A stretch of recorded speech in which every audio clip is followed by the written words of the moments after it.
Ahojky, bylo nebylo, dávno tomu, je tomu 30 let, kdy jsme se vyučili a teď je nám víc teda. Byli jsme takhle krásně mladí na tomhle, jako na tomhle tablu.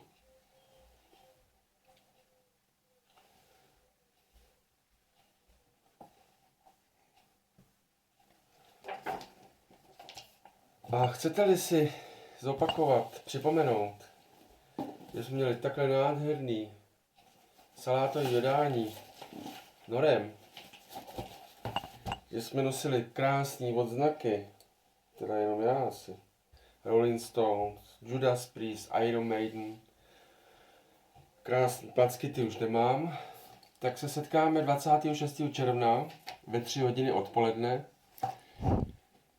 ve Fit Pharma restaurace v Pelhřimově. Je to asi 300 metrů od kina Vesmír, Vlásenická ulice. Můžete se podívat na www.fitpharma, tam ta restaurace je. Kdo bude chtít ubytovat, tak volat Blance, to je 603 913 016. Věrko, prosím tě, je to v pátek, ne v sobotu, znáš se. Takže ještě na závěr jeden vtip. Sjedou se 2 blondýny a ta jedna říká ahoj a to říká how are you? Ty umíš anglicky? No, to já si pustím rádio a prostě tam je angličtina. Sejdou se za týden a ta jedna říká how are you? A co ses naučila ty?